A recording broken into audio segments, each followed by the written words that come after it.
Bonjour à tous, heureux d'ouvrir cette table ronde, cette ultime table ronde de la journée sur la mobilité maritime et fluviale, les nouvelles filières qui économisent le CO2. Je vous laisse sans délai maintenant et démarrer les échanges et je me reconnecterai en fin de séance. Très bons échanges, à bientôt. Merci.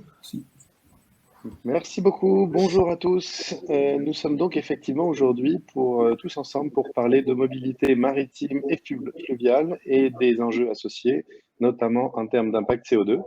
Je suis Mathieu Sommek, je suis précédemment fondateur et CEO de l'incubateur et accélérateur de start-up dédié aux start-up du maritime, du fluvial et de la logistique en général. Et je suis ravi aujourd'hui d'animer cette table ronde. Nous avons avec nous 4 participants. Anne-Marie Jean, tout d'abord, vice-présidente d'Eurométropole et présidente du port de Strasbourg. Guillaume Manuel, président de Fludis, qui est une solution de service innovante et décarbonée pour la logistique urbaine à base fluviale. Nous avons également Frédéric Mélin, directeur du développement de l'école centrale de Marseille, centrale Nantes, excusez-moi, et directeur délégué de l'Institut Carnot-Mer. Et enfin, Emmanuel Vuillerme, qui est chargé de mission technologie verte au sein de la direction des affaires maritimes du ministère de la Mer. Donc, au cours de cette table ronde, on échangera sur les spécificités qui sont celles de la mobilité maritime et fluviale, les nombreux enjeux auxquels les industries associées font face, et on évoquera certaines des solutions qui sont explorées pour y répondre, et notamment pour apporter des solutions de plus en plus pertinentes et efficaces au sujet de la décarbonation. Alors, si vous le voulez bien, on va commencer avec une première question que nous allons partager avec Emmanuel sur les enjeux auxquels les différents acteurs du transport maritime, qui représentent plus de 80% en volume du flux commercial de marchandises. Donc Emmanuel, si tu peux nous décrire un peu ces principaux enjeux auxquels les différents acteurs sont confrontés. Oui, merci Mathieu pour l'introduction. Alors j'ai l'impression, je ne sais pas si c'est juste chez moi, mais il y a un petit écho. Je ne sais pas si peut-être Frédéric, ça ne vient pas de chez toi et de ton micro qui est activé. Voilà, je pense que c'est bon. Merci pour l'introduction. Donc Emmanuel Vuillerme à la direction des affaires maritimes. Donc je m'excuse déjà pour commencer. Je vais parler avant tout de maritime parce que c'est mon domaine. Les collègues du fluvial ne sont pas bien loin dans nos bureaux, mais ce sont deux directions différentes au sein de notre ministère. Mais donc voilà, les grands chiffres, tu les as rappelés en introduction. Le transport maritime, c'est environ 80-90% du trafic mondial de marchandises en volume et c'est un secteur en croissance. Donc c'est quelque chose qu'on voit peut-être un peu moins, le transport maritime, hormis en ce moment où on entend parler effectivement de rupture sur les chaînes d'approvisionnement et dû à des congestions, notamment en Asie du Sud-Est. Mais évidemment, c'est au cœur de tous les objets, de tout ce qui nous entoure. Étant donné le chiffre, 90% du trafic mondial, c'est absolument énorme. Et donc voilà, ces études montrent qu'on a une croissance qui continue. On s'attend de 35 à 40% de croissance en 2050 par rapport à aujourd'hui. Donc c'est encore plus important. Voilà. Après, ce qui est important de rappeler, c'est que c'est le transport maritime, mais ça vaut aussi pour le fluvial et de manière générale, en fait, le transport par voie d'eau, c'est quelque chose qui, énergétiquement parlant, est quand même efficace. Si on le rapporte à la tonne transportée au kilomètre, on est quand même sur un moyen de transport plus efficace que le routier ou évidemment l'aérien. Ceci étant donné les volumes en jeu, il a un vrai impact évidemment sur l'environnement. On estime que le transport maritime, le fluvial, c'est pas grand-chose, mais le transport maritime, c'est environ 3%, un petit peu moins de 3% des émissions de gaz à effet de serre. Donc, on est dans les mêmes niveaux que l'aérien. Et en 2050, les projections faites par les différents instituts des Nations Unies nous disent que ça pourrait être, si on poursuit sur les tendances actuelles, 17%. Donc là, c'est quelque chose qui devient quand même assez effrayant. Et parallèlement à ça, il y a aussi des enjeux en matière de qualité de l'air, puisque et de pollution de manière générale, mais pour dire qualité de l'air, l'essentiel du trafic maritime, en gros, est lié à l'utilisation de fuel lourds qui engendrent des pollutions locales diverses, notamment en matière d'oxyde de soufre, d'oxyde d'azote et des particules fines. Donc il y a vraiment urgence à aussi transformer d'une part le volet gaz à effet de serre, mais également pollution. Donc ensuite, important aussi, il me semble, de rappeler, c'est qu'on parle de transport maritime, mais ça recoupe une très grande diversité de navires, hein, des vraquiers, des pétroliers, chimiquiers, des porte-conteneurs, qui peuvent avoir donc des tailles absolument importantes, quoi, très importantes. Mais il y a aussi des plus petits navires, hein, les navires de pêche, les navires de servitude. Et donc, évidemment, les technologies derrière qu'il peut y avoir quand on parle d'économiser le CO2, bah, ce ne sera pas les mêmes suivant le type de navire qui est considéré. Contrairement à d'autres modes de transport, le transport maritime n'a pas commencé, on va dire, sauf à quelques exceptions près, vraiment sa décarbonation.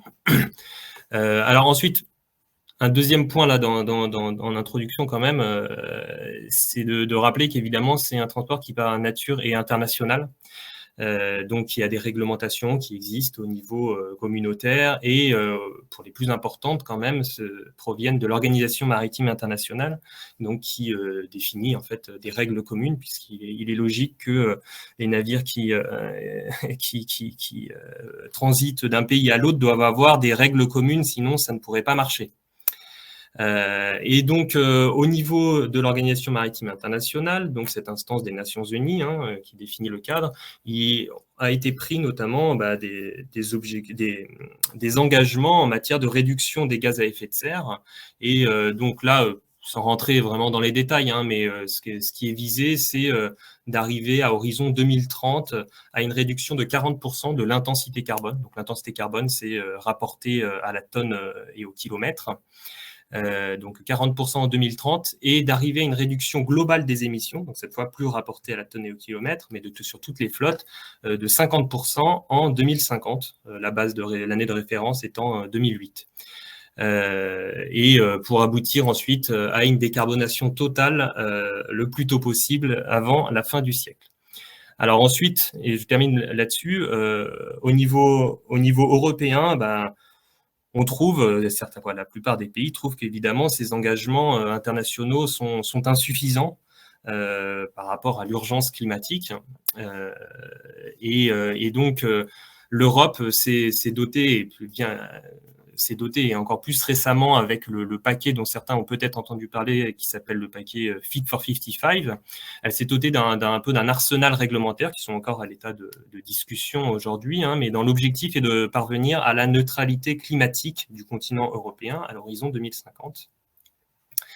Et donc, il va falloir réduire d'au moins 55% à type d'étape intermédiaire en 2030 les émissions, tous secteurs confondus. Et pour cela, elle a mis en place un arsenal réglementaire, comme je le disais, et avec deux choses importantes qui concernent le maritime directement, puisque ça concerne tous les secteurs, ce paquet Fit for 55. Mais pour le maritime, il y a notamment l'entrée à venir donc, du marché du shipping dans le marché du carbone, le mécanisme ETS pour ceux qui connaissent, et également des premières exigences en matière d'intensité de gaz à effet de serre pour les carburants utilisés pour le transport maritime, à travers un programme qui s'appelle Fuel EU Maritime. Il existe l'équivalent qui s'appelle Fuel EU Aviation pour le secteur aéronautique, mais pour le maritime, c'est ça. Et en gros, ça veut dire qu'au fur et à mesure, il faudra incorporer des carburants jugés durables, renouvelables, avec une incorporation progressive au fil du temps. Donc voilà pour un peu un balayer très brièvement les aspects réglementaires du moment.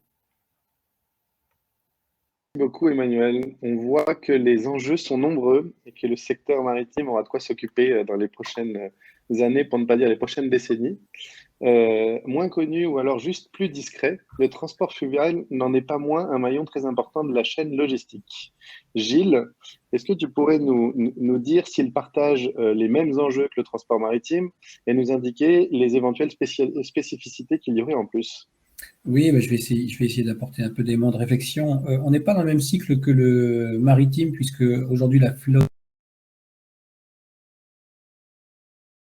était plutôt décroissante, était plutôt vieillissante, et elle ne s'était pas clairement adaptée aux nouveaux enjeux. C'était du pondéreux, du vrac, des céréales et ainsi de suite, mais ça s'était fait fortement concurrencer par toute la supply chain poids lourd, qui avait de la souplesse, qui avait une mobilité un peu différente, pas forcément de pré et de post-acheminement. Et donc, clairement, elle est arrivée à la fin d'un cycle, mais le cycle va redémarrer et va changer. Et du coup, ça va rejoindre les enjeux évoqués, tant d'un point de vue environnementaux que d'un point de vue massification ou augmentation des capacités et des volumes traités par la voie fluviale. Si on reprend un tout petit peu l'histoire, en France, toutes les villes sont bord à voie d'eau, les principales métropoles sont bord à voie d'eau, au départ pour des raisons logistiques. Pas du tout pour des raisons de confort et de promenade et ainsi de suite. C'était vraiment pour alimenter et construire les villes. Mais progressivement, on a oublié cette fonction logistique en ville. Je vais citer 2-3 exemples, mais à Bordeaux, aujourd'hui, il n'y a pas un bateau logistique qui dessert Bordeaux. Il y a des bateaux passagers qui passent, mais il n'y a pas un bateau qui s'occupe d'une fonction logistique, quelle qu'elle soit, dans le centre-ville de Bordeaux. Alors que clairement, ça a été créé suite à des raisons logistiques, l'emplacement était stratégique. Et donc, nous, Fluidis, on essaye d'apporter une solution un petit peu nouvelle, intermédiaire pour ce dernier kilomètre, pour remettre de la logistique urbaine par la voie d'eau, en se disant, on sait s'inscrire dans un schéma de supply chain H24. C'est-à-dire, vous commandez vos colis la veille, c'est préparé jusqu'à 18h, les camions vont d'un site en province à notre bateau-entrepôt la nuit, et pendant qu'on navigue dans Paris, on prépare nos tournées et on fait nos livraisons. Et donc, on essaye de démontrer qu'en fait, le fluvial n'est pas un handicap, n'est pas un frein, c'est pas plus lent, c'est pas parce qu'on utilise un bateau différemment, certes, de ce qui était l'utilisation générale des bateaux. Il y a un peu deux mondes qui se parlaient pas beaucoup, c'est que le monde fluvial et le monde terrestre, en tout cas sur tout ce qui est supply chain, qui est en plein essor, colis, palettes, flux direct, e-commerce, zéro stock en magasin et ainsi de suite, sont en train d'apprendre à se parler un petit peu. Et donc, il y a des vrais leviers, il y a des vraies opportunités pour que le marché grossisse, pour les aspects centre-ville, mais également pour les aspects interurbains. Il y a pas mal de projets en cours. Bon, là, on a un effet très fort en termes de levier qui est le Grand Paris, puisqu'il y a des excavations très importantes de volume de terre. Donc, le fleuve s'impose naturellement sur ce type de flux, mais ça n'empêche qu'on sent un frémissement sur différents territoires de se réapproprier la ville par le fleuve, ou de se réapproprier le fleuve ou les canaux dans les villes pour d'autres fonctions qu'uniquement une fonction touristique. Donc, pour peut-être conclure cette première approche, on est en fin de cycle, c'est-à-dire qu'aujourd'hui, nos moteurs sont la flotte à 47 ans d'âge moyen en France. Donc forcément, elle a des vieilles motorisations, il y a assez peu de construction neuve mais malgré ces vieilles motorisations, de par sa massification et de par son métier, elle reste en avance en impact environnemental sur tout ce qui est flotte poids lourd, même les Euro 6 et ainsi de suite. Donc, c'est pour ça que ça va mettre du temps puisque c'est peu d'unités et que les investissements pour peu d'unités sont toujours plus compliqués que les investissements pour beaucoup d'unités. Mais il y a un avantage et on va essayer de faire ce qu'il faut pour le conserver. Je pense que le fluvial a vraiment des belles années devant. On est au creux, en fait. On est au creux de la vague et a des belles années devant lui. On ne t'entend pas, Mathieu. Merci beaucoup, Gilles. Donc, on va passer la parole à Anne-Marie, puisqu'on vient de parler du transport maritime, on a parlé de transport fluvial. À l'intersection entre ces deux mobilités et finalement aussi les autres, les ports occupent une place centrale dans toutes les chaînes logistiques et aussi les mobilités des personnes. Et donc, Anne-Marie, pouvez-vous nous donner la vision de ces enjeux auxquels on fait face du point de vue des grandes infrastructures portuaires? Merci. Je ne sais pas si je vais vous donner le point de vue de tous les ports. Je vais vous donner du moins celui que j'ai en tant que présidente du port de Strasbourg. C'est bien parce qu'on a parlé d'abord de maritime puis de fluvial et nous, on se définit un petit peu comme étant les deux à la fois. Nous définissons comme étant la façade maritime de l'Est de la France. Il n'a échappé à personne que le Rhin est un fleuve et non pas une mer, et donc de ce point de vue, nous apparentons plutôt aux ports fluviaux, bien sûr, mais la proximité des immenses ports de Rotterdam et d'Anvers et la connexion directe que nous avons avec eux fait que nous avons finalement un trafic qui tient beaucoup plus du trafic maritime. Le trafic du port de Strasbourg est assez similaire à celui du port de Bordeaux, pour donner un point de comparaison. Alors, du coup, on a effectivement des enjeux qui sont à la croisée des deux. Je commencerai peut-être par les enjeux de type de compétitivité, d'attractivité, de multimodalité. Les enjeux pour les ports aujourd'hui, c'est de se positionner dans ce grand marché mondial du transport et donc d'avoir des offres qui soient compétitives, efficaces. Et de mon point de vue, l'efficacité, c'est aujourd'hui beaucoup dans la multimodalité, c'est de permettre qu'une fois que les marchandises sont arrivées chez nous, dans un port, quel qu'il soit, elles repartent de la façon la plus efficace vers leur lieu de destination finale. C'est un point sur lequel nous travaillons beaucoup à Strasbourg. La gare ferroviaire qui est implantée sur le site du port est d'ores et déjà la première gare de fret ferroviaire de toute la région Grand Est. Et nous avons l'ambition de doubler le fret ferroviaire d'ici 2030. Et donc, nous engageons les études en vue de l'installation d'une seconde gare de fret ferroviaire d'ici avant 2030, de façon à atteindre cet objectif. Deuxième objectif pour l'ensemble des ports, enjeu plutôt un enjeu d'insertion urbaine. Tous les ports, je crois, ont vu ces dernières années la ville grandir autour d'eux. Assez souvent, il y avait un peu une zone tampon, disons, entre le port et la ville. Et puis ces zones tampons, la croissance des villes a fait qu'elles se sont beaucoup urbanisées. Et du coup, les questions de cohabitation entre la population et les ports se posent davantage, et il faut qu'on trouve ensemble les façons de faire pour que cette cohabitation soit la meilleure possible, tant du point de vue de la logistique que des industries qui sont implantées dans les ports, puisque beaucoup d'entre elles, celles qui utilisent ou en réception ou qui font partir des transports volumineux, bien sûr, sont implantés plus volontiers dans les ports. Et des questions le plan de prévention de risques industriels, etc., sont d'autant plus prégnantes que la ville a poussé autour et a poussé autour des ports. Enjeu également autour du tourisme, que ce soit le tourisme local, mais aussi le tourisme de longue distance. Le tourisme industriel est en croissance. C'est, je pense, une chance pour les ports. Il faut savoir l'organiser, faire aussi en sorte que les jonctions entre le port et la ville se fassent de la façon la plus agréable possible pour tous, et que ça puisse aussi devenir un enjeu pour les villes portuaires que de faire vivre cette dimension de leur activité. On a également, je crois, un enjeu de bonne articulation des différentes échelles. Je vais prendre donc toujours mon illustration du port de Strasbourg. Bien sûr, c'est un port qui travaille sur du trafic international. Ce qu'envoient nos industries, ce que reçoivent nos industries sur Strasbourg, on a un trafic à peu près équilibré entre l'entrant et le sortant. C'est pour beaucoup du trafic international, et il faut qu'on soit complètement dans cet axe-là. Nous travaillons à notre connexion avec la route de la soie, par exemple, également, qui pour l'instant arrive en ferroviaire à un peu plus de 100 km de Strasbourg, mais fait le dernier maillon en poids lourd jusqu'à présent, et avoir à faire une jonction ferroviaire. Donc voilà, nous avons cette dimension du trafic international. Nous avons la logistique urbaine, comme l'a cité Gilles Manuel avant moi. À Strasbourg, nous avons développé une solution depuis bientôt 2 ans de logistique urbaine de proximité par voie fluviale.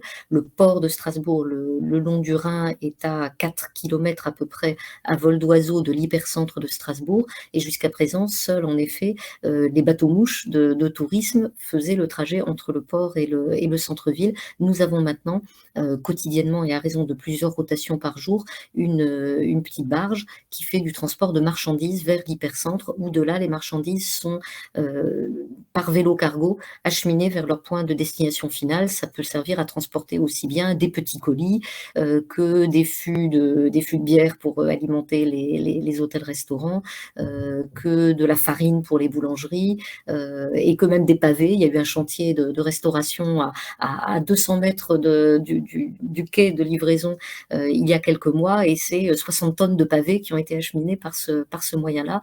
L'existence de cette navette nous fait aujourd'hui économiser à peu près 300 camionnettes par jour qui autrement feraient leur livraison de cette façon. Donc c'est vraiment une solution à laquelle nous croyons beaucoup et nous essayons de développer aujourd'hui des quais sur d'autres sites dans la ville ou autour de la ville pour utiliser cette échelle de proximité qui avait été un peu oubliée.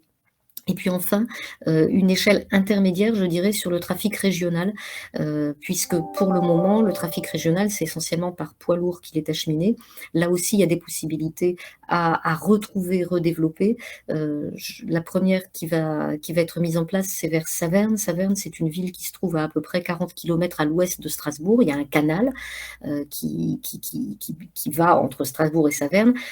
Il y a juste quelques écluses, j'ai en tête qu'il y en a une douzaine entre Strasbourg et Saverne, donc évidemment ça ne se fait pas tout seul, il faut s'organiser, mais à Saverne il y a aussi une zone industrielle importante et avec des gros chargeurs qui envoient régulièrement des marchandises vers Strasbourg. Nous sommes en train de mettre en place une navette qui ferait un aller-retour quotidien, alors compte tenu du nombre d'écluses, le trajet prendra 9 heures, bon, enfin voilà, si on s'organise, on a notamment un fabricant de tracteurs sur Saverne, ma foi un tracteur s'il met 9 heures plutôt qu'1 heure, c'est pas très grave, pour être ensuite expédié à l'étranger. Donc on a lancé là tout le nécessaire pour mettre en place d'ici 1 an environ cette solution sur du fluvial de proximité. Et c'est de proximité. C'est pas la même proximité que la logistique urbaine, hein, mais c'est de la proximité à on va dire une 50aine de kilomètres autour de notre ville en utilisant les canaux existants et qui n'étaient plus tellement utilisés pour les marchandises jusqu'à présent. Et puis, j'ajouterai enfin l'enjeu de contribution à la transition écologique. C'est d'autant plus important à Strasbourg, hein, où l'équipe élue suite aux élections municipales et communautaires de l'an dernier a la transition écologique en boussole. Nous sommes convaincus, je suis convaincue en tant que présidente du port et vice-présidente à l'économie de l'Eurométropole, que les ports sont une chance pour notre économie dans ce cadre-là, par la massification, comme ça a été dit, bien sûr, qui est à soi seul un facteur d'économie d'énergie, quelle que soit l'énergie utilisée, mais aussi par le potentiel d'utilisation de nouveaux modes de transport, la multimodalité avec le fer et du transport utilisant les nouveaux modes, notamment l'électrique. Et je vais citer en dernier exemple notre filiale dans le domaine du tourisme qui s'appelle Batorama, qui exploite des bateaux-mouches. Batorama vient de s'équiper d'une toute première petite navette fluviale électrique et a passé commande d'un bateau-mouche électrique qui va être livré l'année prochaine, fin d'année prochaine, et la conversion de l'ensemble de la flotte de bateaux-mouches à l'électrique est prévue au rythme du renouvellement pour les prochaines années, de façon à avoir d'ici 2030 là aussi une flotte qui soit entièrement électrique et donc en phase avec les objectifs de préservation de la qualité de l'air du territoire. Merci beaucoup Anne-Marie. Donc on l'a vu, l'enjeu environnemental est très fort pour l'ensemble des acteurs du maritime et du fluvial. Une manière de l'adresser, c'est de recourir à de nouveaux modes de propulsion et en particulier à de nouvelles énergies. Alors on parle beaucoup de GNL, on parle d'hydrogène, on a parlé d'électricité, en alternative aux fuels traditionnels. Emmanuel, si on revient vers toi, est-ce que tu peux nous aider à y voir un petit peu plus clair et nous partager ta vision de ces solutions, lesquelles sont vraiment envisageables et à quelle échéance, et puis l'impact qu'elles pourraient, à ton avis, avoir du point de vue environnemental? Alors, merci. Effectivement, c'est une question très ouverte là-dessus. On pourrait faire, là, je sors même d'un webinaire qui dure toute la journée où on liste un peu les différentes technologies possibles, puisqu'il y a beaucoup de questions, qui se posent, eu égard notamment à ce que je disais, la diversité des navires et puis la difficulté à trouver une solution qui s'imposerait plus qu'une autre. Une première chose déjà qui est importante, c'est que quand on parle d'un véhicule, d'un navire, la question déjà de l'efficacité énergétique, c'est la première question. C'est quelque chose c'est une solution qui est dite sans regret, puisque c'est toujours intéressant, même pour un exploitant, un armateur, on appelle ça dans le milieu maritime, de travailler à l'efficacité énergétique. Ça veut dire moins de consommation derrière, donc des gains pour lui. Donc là-dessus, il y a des travaux qui sont faits pour voilà, optimiser la carène, pour travailler sur du routage, du just-in-time, arriver pile à l'heure au port, optimiser les opérations de chargement, déchargement, développer l'électricité à quai. Ça, c'est quelque chose qui est commun aussi avec les ports fluviaux. Et également la propulsion vélique qui réapparaît, j'ai envie de dire, réémerge dans le maritime. Voilà, il y a un autre aspect qui est important après l'efficacité énergétique que je voulais mentionner, c'est du fait de la longue durée de vie. On vient de l'évoquer justement des navires ou des bateaux. Il faut envisager des solutions qui vont être adaptables sur les navires existants, ce qu'on appelle du rétrofit, puisqu'on ne va pas changer le parc du jour au lendemain avec des bateaux ou des navires neufs. Non, il va falloir essayer de trouver des solutions adaptables et bénéfiques sur le plan environnemental. Alors ensuite, nous, en tant qu'administration, on privilégie pas une technologie plutôt qu'une autre, mais ce qu'il faut, c'est qu'on regarde évidemment avoir une vision sur l'ensemble du cycle de vie des technologies qui sont employées et pas uniquement à partir du moment où on l'aurait mis dans le réservoir et voir ce qui crache derrière. Ce qui est, si en amont, la chaîne de production est fortement impactante pour l'environnement, et évidemment, c'est pas une solution qui est compatible. Il y a évidemment un argument coût qui est à prendre en compte. Il faut trouver des solutions qui soient compétitives et acceptables d'un point de vue aussi de l'équilibre global du marché. Et il y a des enjeux aussi avec les carburants alternatifs qui sont développés et qui concernent aussi la sécurité et la formation, puisque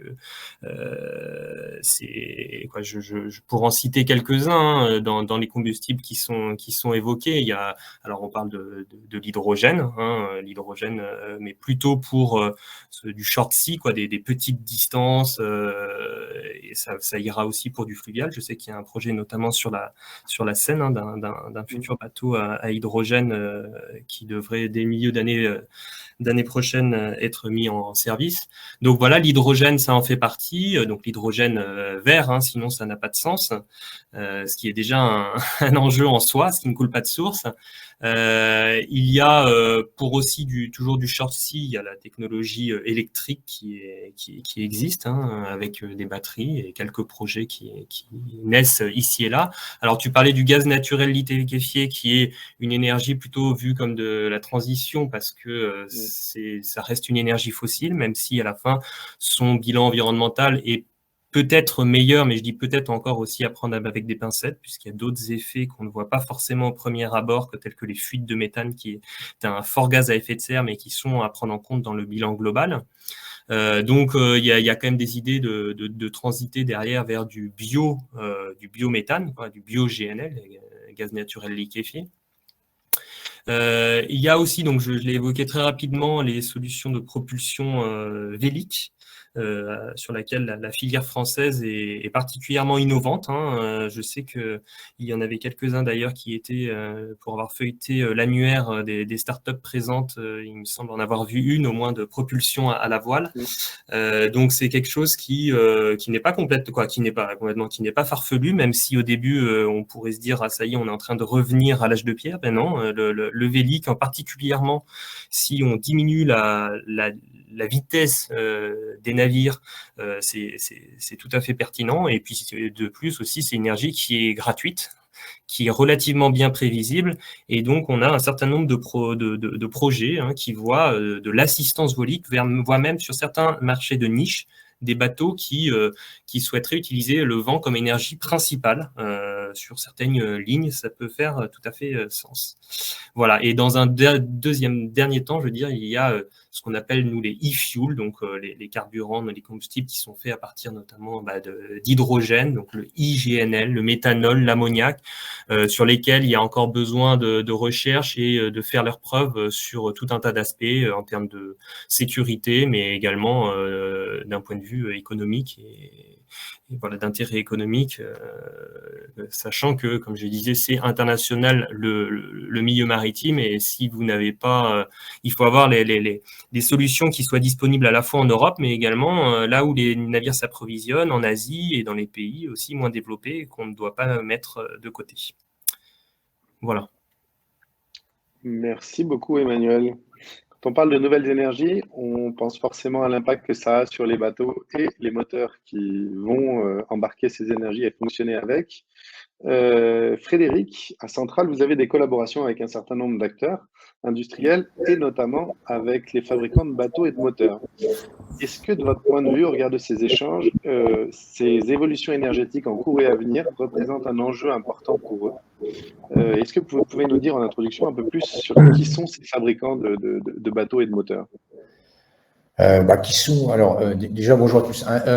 Donc, l'école centrale, nous, je rappelle juste qu'on est une école d'enseignement supérieur et de recherche.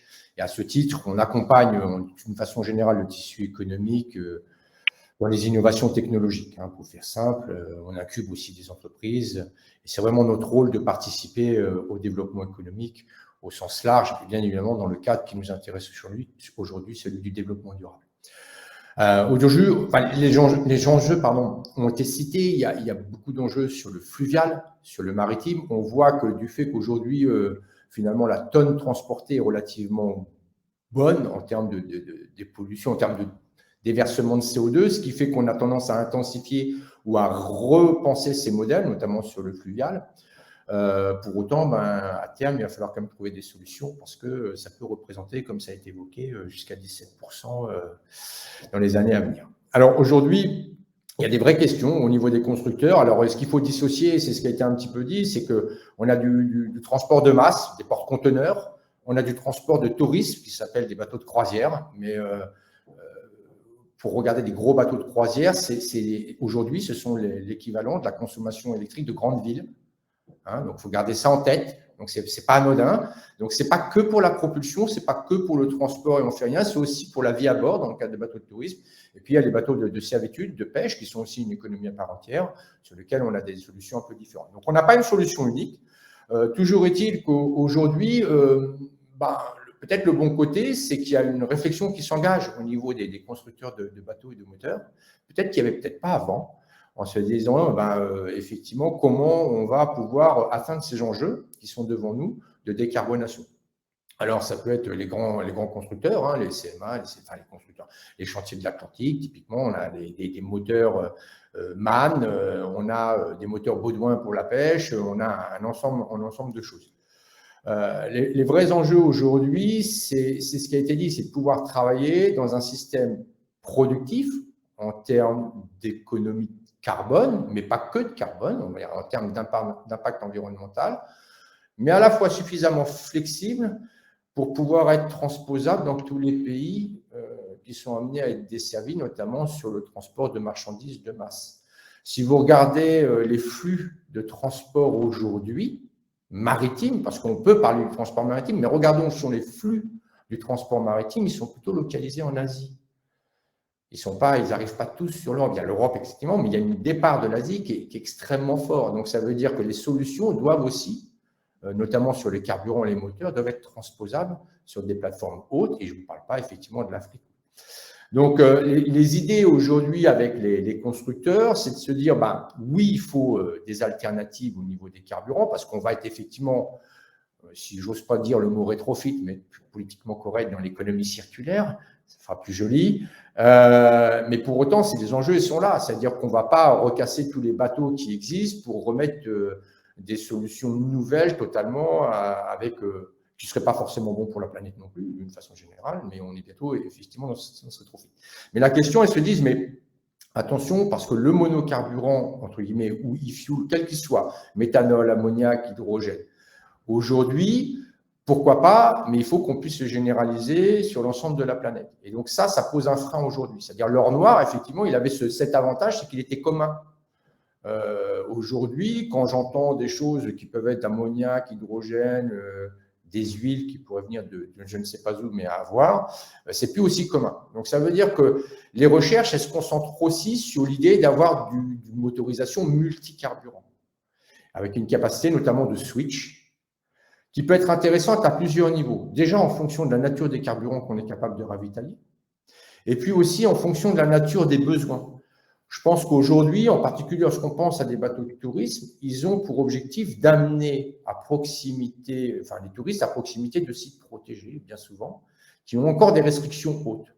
Donc, on pourrait imaginer aussi avoir une part grande haute mer, entre guillemets, et une part un peu plus côtière. Donc voilà, c'est aujourd'hui les enjeux, c'est de travailler, en tout cas pour la motorisation, sur des aspects qui seront peut-être multicarburants, en prenant en compte cette équation un peu complexe de sécurité, d'approvisionnement, de performance économique, etc.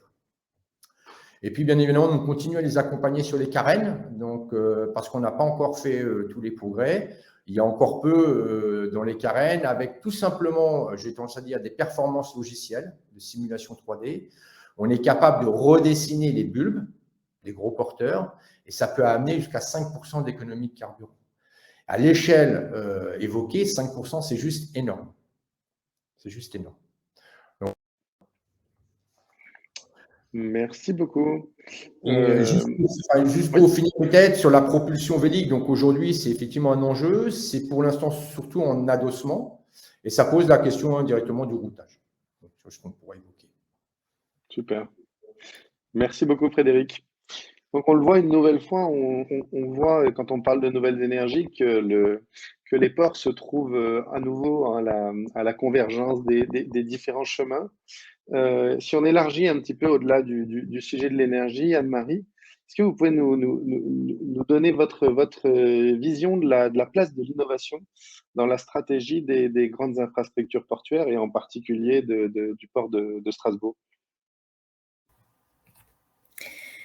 Alors, tous les enjeux qu'on a évoqués, effectivement, nous enjoignent d'innover, très clairement. Et notamment les enjeux liés à la qualité de l'air, la mise en place de zones à faible émission dans beaucoup de villes. C'est le cas tout fraîchement pour Strasbourg, mais c'est le cas de la plupart des grandes villes. Et le sens de l'histoire est d'aller vers cela. Donc, ça veut dire que les ports doivent aussi y apporter leur contribution, trouver leur place, trouver comment s'organiser et offrir des solutions à leurs utilisateurs, aux industriels, aux transporteurs qui les fréquentent. Clairement, il y a une place importante pour l'innovation, dont j'ai l'impression qu'elle est du coup plus importante que par le passé. Je dis j'ai l'impression parce que ça fait 1 an que je suis présidente du port de Strasbourg et que je n'ai pas remonté tout l'historique des relations avec le monde de l'innovation, mais j'ai le sentiment que là, ça oblige chacun à accélérer, notamment sur les questions d'énergie, d'avitaillement, ça a été dit, ça pose plein de questions qu'il faut traiter une par une, vers quelle énergie on choisit d'investir. Tout le monde est en train un petit peu d'essayer, on voit bien qu'on va pas pouvoir investir sur tout, quels sont les choix qu'on fait, comment on s'organise et sur qui on peut s'appuyer pour le faire. Et puis également au niveau de l'ensemble des matériels, les grues, bref, tout ce qui est utilisé, de pouvoir développer, de pouvoir développer des solutions nouvelles. Donc un recours à l'innovation qui me semble beaucoup plus fort et qui est plutôt stimulant, puisque du point de vue de beaucoup, je ne pense pas que ce soit le cas pour nous, là, entre nous qui sommes passionnés, moi plus fraîchement sans doute que d'autres, par ce secteur, et où on voit bien tout le côté très contemporain qu'il a, mais pour beaucoup, les ports ont une image un peu usée. C'est assez ancien dans les paysages, on a plutôt en tête des images de friches portuaires, de vieux matériels, pas forcément bien repeints, pas forcément très reluisants, donc ça a plutôt le côté de quelque chose de l'ancienne économie. Or, je suis vraiment convaincue que les ports sont pleinement dans l'économie qu'on est en train d'écrire aujourd'hui et les enjeux de transition écologique, et que donc l'innovation a beaucoup à leur apporter. Super. Oui, les ports n'échappent pas à cet appel de l'innovation pour accompagner les transformations qui sont celles de notre temps, je pense. Alors Frédéric, tu as évoqué rapidement le sujet de la propulsion vélique tout à l'heure. Il y a de plus en plus de startups qui s'intéressent notamment au sujet. On pourrait citer Hero, on pourrait citer Sirocco. Est-ce que tu pourrais nous donner ta vision en tant que représentant de l'école centrale Nantes, des principales solutions qui sont en cours de développement, et puis nous dire celles qui, à ton avis, ont le plus de chances de voir le jour, dans le sens être effectivement implémentées au-delà du démonstrateur? On va avoir une différente panoplie de solutions, mais je pense qu'il ne faut pas s'attendre, peut-être comme dans le passé, à avoir une solution unique. Je crois qu'il va falloir avoir une solution qui va un petit peu plus coller aux usages. Je pense qu'aujourd'hui, la propulsion vélique, notamment lorsqu'on discute, c'est une propulsion intéressante qu'on commence à remettre sur les gros navires. Donc ça va avoir un intérêt, ça ne fera pas tout. Il y aura peut-être un combiné de solutions et qui vont aussi se jouer, par rapport vraiment à l'usage que l'on fait des navires. Donc, je pense que, entre guillemets, on avait peut-être tendance à oublier, mais ces carburants, on va dire l'or noir, c'est une faculté extrêmement forte. Hein. Il y a une densité volumique extrêmement forte par rapport à d'autres carburants. Et il a ce côté un peu de flexibilité, c'est qu'on le met un peu partout au même niveau et ça produit de l'énergie. Ça, on n'est plus capable de le faire. Si on va sur des combustions multicarburants, on voit bien que sur certaines choses, il va falloir raffiner différemment, que ce soit du méthanol, de l'ammoniac, de l'hydrogène ou des huiles. Ça va demander des adaptations, ça va demander d'enrichir nos connaissances. Et donc, je ne suis pas sûr qu'on sorte une solution unique. Et puis, je crois qu'une solution unique reporterait le problème du développement au sens large. Ça veut dire que si cette fois-là, on basculait tout vers une solution unique type hydrogène, ça pourrait aussi éventuellement poser d'autres problèmes ou oui. Donc, par contre, ce qui est important, donc, c'est voilà, il va falloir se mettre dans cette flexibilité, d'être peut-être un peu plus centré sur l'usage. On a évoqué avec Emmanuel, je pense que tout ce qui est peut-être qu'on pourrait qualifier de côtier, des choses plus hauturières, moi, ça me semble des choses importantes. On a évoqué le fluvial et on voit bien que là, on a des arrêts, ou en tout cas des distances par rapport à la berge qui sont un peu plus courtes en cas de difficulté. Ce n'est pas de la haute mer, donc c'est aussi qui peuvent être vus. On a déjà des expérimentations de petites navettes de passagers à hydrogène, en tout cas, il y en a qui existent à Nantes. Sur les propulsions véliques, aujourd'hui, les grands chantiers comme les chantiers de l'Atlantique les intègrent. Ça nécessite aussi d'aller… je fais une parenthèse, pour les gens, c'est plus la voile à l'ancienne avec les gréements. Enfin, on est quand même sur des voiles dites modernes, pilotage, robotisé, et qui souvent nécessitent, pour être, on va dire, plus fonctionnels, d'être accompagnés par des softwares de routage, des logiciels de routage qui permettent d'optimiser les trajectoires en fonction de la météo, des courants, etc. Parce que là, ce sont aussi des gains potentiels. Effectivement, des fois, au lieu de tirer un trait tout droit, comme un peu dans les grandes compétitions nautiques, mais ce n'est pas pour autant qu'on perde beaucoup plus de temps et qu'on peut économiser effectivement du fuel. Donc là-dessus, on n'a pas une solution pour être transparent. En tout cas, à notre niveau, on travaille beaucoup avec les constructeurs. Il n'y a pas une solution plus qu'une autre qui émerge. Il y a vraiment, pour l'instant, on est encore dans la recherche. On sait qu'il y a des choses qui fonctionnent, qu'on a appliquées à l'automobile, en tout cas comme l'hydrogène. On sait très bien le mettre dans les moteurs à combustion. Il y a encore des recherches, mais on a des beaux résultats, des beaux rendements, etc. Mais on voit que ce n'est pas forcément la solution navire de transport hauturier. Ça sera compliqué. Donc voilà, pas de solution qui émerge. Je pense qu'il va falloir qu'on s'habitue à quelque chose d'un peu plus mixé et plus en proximité des usages. Merci beaucoup, Frédéric. Alors, Emmanuel, Gilles, depuis tout à l'heure, on parle d'innovation. On parle de beaucoup d'innovation. Et ça invite à se poser la question de savoir, du point de vue des infrastructures maritimes et fluviales d'une part, du point de vue des cycles logistiques d'autre part, la façon dont ils vont se satisfaire de l'ensemble de ces innovations qui vont arriver au fur et à mesure sur le marché et dans leur besoin. Est-ce que vous pouvez nous donner votre point de vue là-dessus ? Alors, moi, j'aimerais un peu redéfinir cette notion d'innovation parce qu'en fait, il y a l'innovation technologique qui a son sens et qui a sa pertinence, mais en fait, il y a un vrai potentiel en termes d'innovation d'organisation. Et clairement, sur la logistique, et souvent, c'est des freins culturels.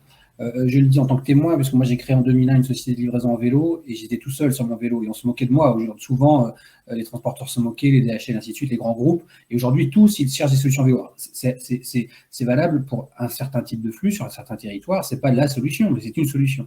Et pour le sujet de remettre aussi des flux colis ou palettes sur un bateau pour livrer du centre-ville, voilà, on est aussi sur une innovation qui est plus culturelle et d'organisation que technologique. Alors, nous, on a fait le choix d'avoir un bateau à propulsion électrique. Voilà, on a aussi voulu mettre la partie technologique dedans, mais à la rigueur, elle est secondaire dans l'impact global. Et le point important qu'on avait essayé de mettre en place, c'était de s'adapter au territoire tel qu'il était aujourd'hui. C'est-à-dire de proposer des solutions qui ne nécessitent pas des infrastructures à quai dans le milieu urbain. Pourquoi ? Parce que le cycle de décision de collectivité, c'est pas forcément à Paris. On a par exemple Aropa qui gère une partie des quais, on a VNF qui gère un quai, on a la mairie de Paris qui gère les canaux. Et donc, entre la coordination de ces différentes institutions, les convaincre pour tout d'un coup créer une transformation, un investissement sur un quai aménagé, c'est compliqué. Donc, en fait, l'agilité ou la souplesse, et le bateau a vraiment des avantages très forts pour ça, puisqu'en fait, alors dès lors qu'on est sur une conception neuve, mais en fait, c'est assez simple de faire pas mal de choses à bord d'un bateau, et en termes d'outils de manutention, et en termes de transmission des charges, de passage du bateau au quai, et ainsi de suite. Il n'y a pas de vrais écueils technologiques là-dessus. Donc voilà, c'est un petit peu une approche que nous, on essaie d'avoir. On n'a pas un bureau de recherche pour les aspects techno et ainsi de suite. Alors, on s'est adossé à des architectes et puis à des gens dont la propulsion électrique et ainsi de suite. Donc, il y a des vrais leviers sur cet aspect organisation. Alors, je ne sais pas si je réponds bien à la question, mais en tout cas, c'était la réaction que je voulais donner sur ce sujet.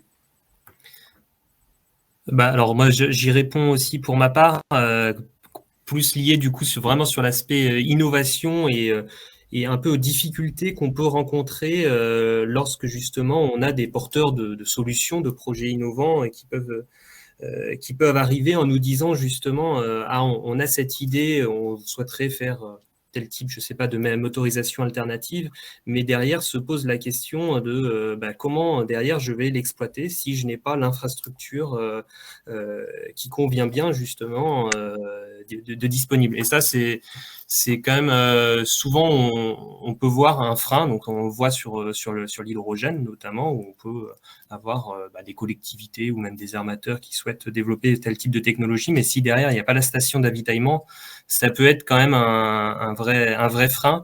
Et je suis convaincu que demain, alors je peux parler à la place de mes collègues qui traitent des ports, mais que l'alimentation dans des combustibles alternatifs, ce sera un vecteur important de compétitivité, de différenciation. Et voilà, tel port proposant tel type de combustible pourra justement se démarquer et attirer plus de flottes que tel autre qu'il ne propose pas, quoi. Donc voilà ce qui se passe aujourd'hui, c'est pareil. Donc je parlais très rapidement du paquet Fit for 55 européen qui est en cours de discussion. En gros, là, ce qui prévoit ce paquet, il prévoit quelques petites choses justement côté infrastructure, et ce sont des choses du type justement électrification des quais, mise à disposition aussi de gaz naturel liquéfié, voilà.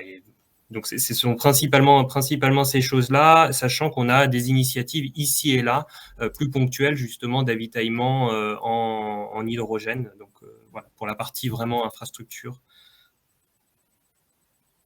Très bien, merci beaucoup.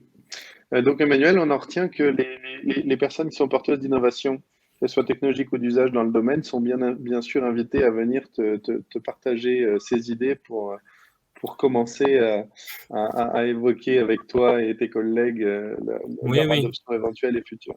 Avec plaisir. C'est après, effectivement, nous, on est un gros ministère, la transition écologique, qui recouvre en fait d'autres noms de ministères. Il y a le transport dedans, mais oui, il n'y a pas de souci. Il suffit s'il y a des questions à ce niveau-là, je pourrais rerouter avec nos collègues aussi bien du fluvial ou de la direction des ports. Super, merci beaucoup.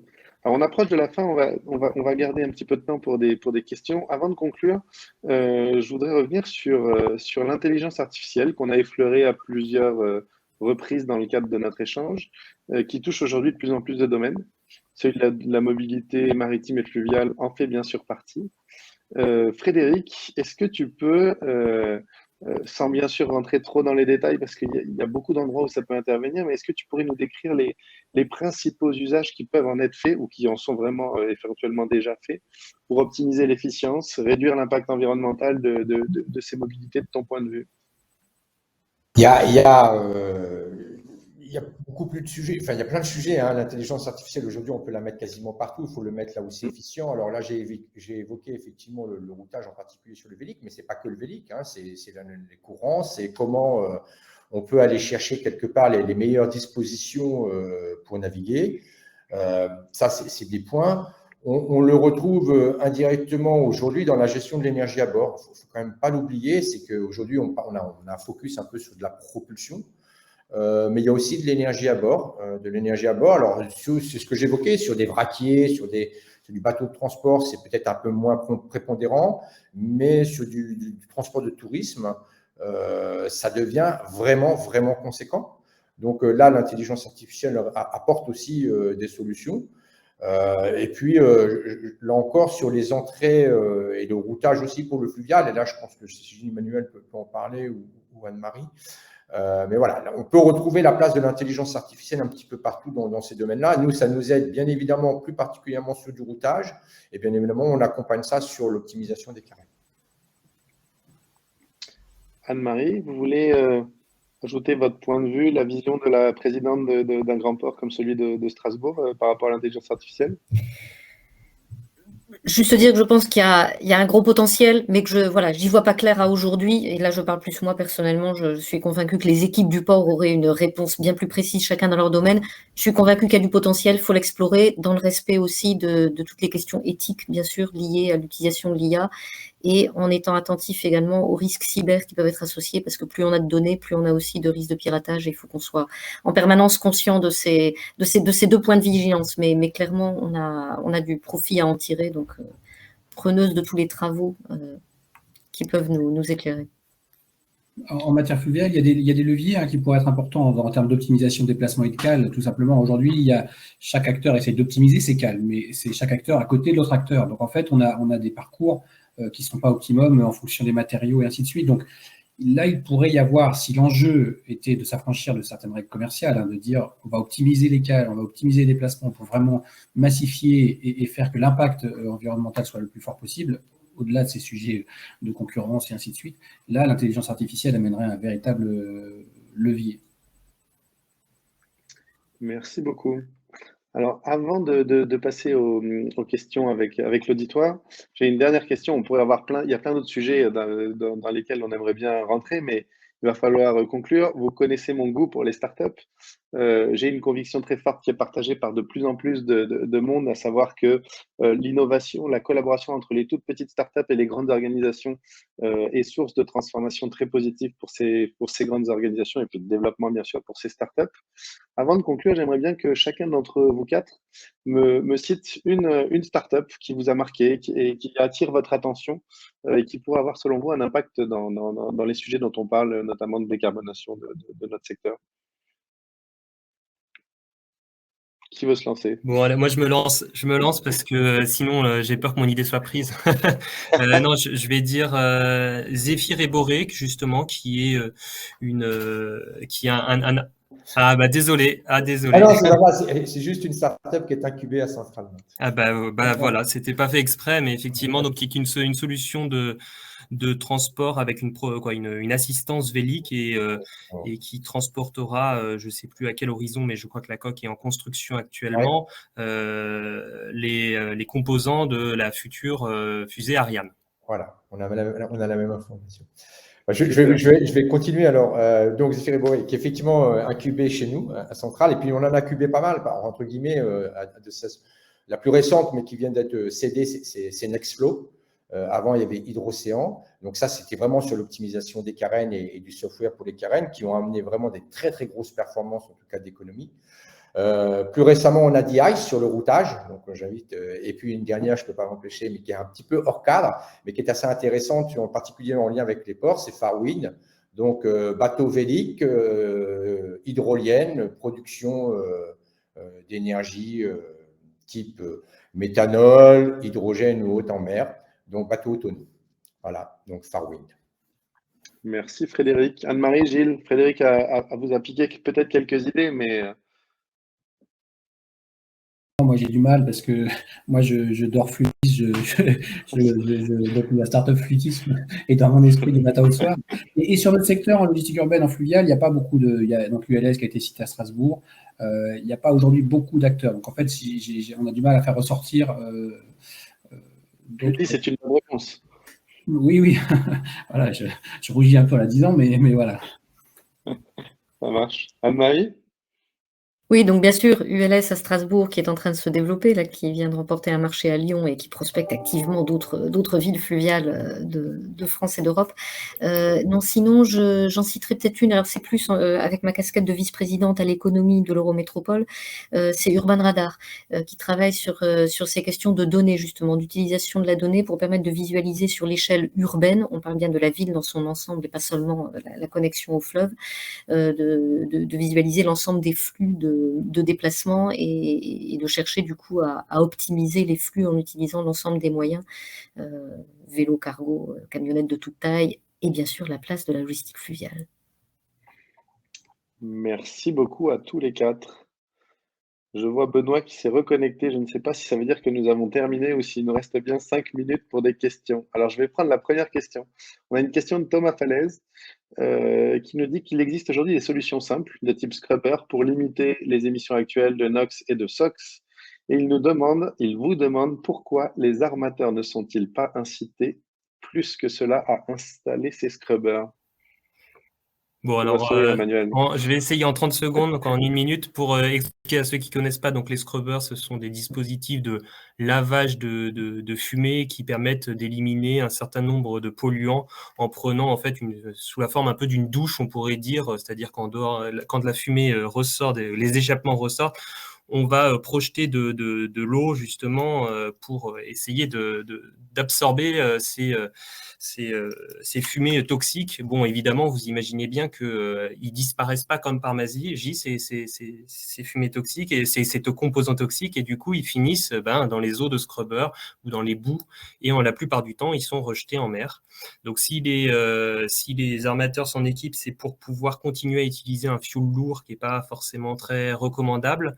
C'est une solution, je pense, qui est transitoire, le scrubber, voilà, mais c'est pas du tout une solution optimale, puisqu'à la fin, on se retrouve toujours justement avec ces composés toxiques, notamment métaux lourds, dont on ne sait quoi faire, qu'il faut retraiter et qu'aujourd'hui, on ne sait pas retraiter. Et d'ailleurs, la France vient de prendre une disposition pour interdire le rejet des eaux de scrubber dans la bande des 3000 tout au long de la côte française. Voilà, donc je ne pense pas que ce soit une solution d'avenir. Merci beaucoup. On a une autre question. Oui. On a une autre question qui nous vient de Pierre-Jean Chéret sur l'électrification des quais. Il nous dit qu'il y a des initiatives gouvernementales depuis 2011 et il se demande comment il se fait que les bateaux ne soient pas équipés de cette technologie 10 ans plus tard. Bon, je ne sais pas si c'est moi encore qui réponds, mais mais si, il y a déjà, il y a déjà des quais qui sont encore, en tout cas côté sur les ports maritimes. Je sais qu'il y a déjà des ports qui sont équipés sur certains quais, en tout cas. Voilà. Après, on comprend bien que c'est pas facile, hein. Frédéric disait que les navires à passagers, c'est la consommation d'une petite ville. Bon, il faut arriver à câbler et à apporter justement l'énergie qui va bien, avec des contraintes évidemment de réseau derrière. Donc c'est pas facile. Il faut que ce soit suffisamment rentable. Il faut que le navire reste suffisamment longtemps, puisque s'il reste que 1 heure, il va se dire qu'il va éteindre ses machines, les redémarrer après. C'est pas intéressant pour lui d'un point de vue opérationnel et technique. Donc derrière souvent derrière de toute façon ces idées qui ont l'air séduisantes, la mise en œuvre est un peu plus complexe. Alors c'est sûr que ça va s'accélérer, mais aujourd'hui, voilà, c'est en l'état. Il y a quelques quais équipés, mais pas tant que ça, et en tout cas, ça s'accélère. Merci bien. Alors, je ne sais pas s'il y a des questions qui peuvent arriver autrement que par le chat. Sinon, on a une dernière question, toujours de ce Pierre-Jean Chéret,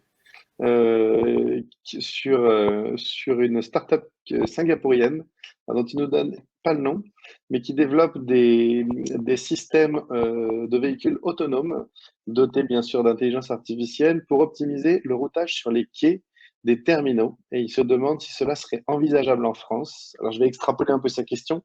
Est-ce qu'il y a des sujets réglementaires ou de sécurité qui sont différents chez nous par rapport à ce qui peut se passer à Singapour? Mais est-ce que ça vous semble envisageable en France? Je ne sais pas, peut-être Anne-Marie, la question est peut-être pour vous. répondre là-dessus. Sur le transport autonome sur la voie publique, ça, je connais davantage les freins réglementaires, mais là-dessus, c'est peut-être Emmanuel qui peut répondre. Bah, pas beaucoup plus, mais simplement s'il y a une question effectivement un peu plus à ce moment-là un peu plus détaillée, n'hésitez pas à m'écrire et puis j'irai vers les collègues du transport portuaire du portuaire qui pourront apporter des éléments plus complets. Super, merci beaucoup. Alors, on a des questions qui commencent maintenant que la session est terminée à arriver. Je ne sais pas, Benoît, si on peut prolonger, mais comme on est vraiment au bout du temps, je pense qu'il va falloir conclure. Donc, je voudrais remercier à nouveau nos 4 participants, Anne-Marie Jean, Emmanuel William, Frédéric Mélin et Gilles Manuel pour votre participation, votre éclairage sur ces sujets qui continueront, à mon avis, de nous occuper pendant un certain temps. Donc, merci à tous et puis merci à vous de nous avoir écoutés pendant cette table ronde et d'avoir participé. On va collecter les questions et je pense qu'on pourra, d'une manière ou d'une autre, revenir vers vous avec des éléments de réponse dans les prochains jours. Merci beaucoup. Merci. Merci. Merci, au revoir. Donc, effectivement, pour cette participation et la richesse de nos échanges, je veux juste évoquer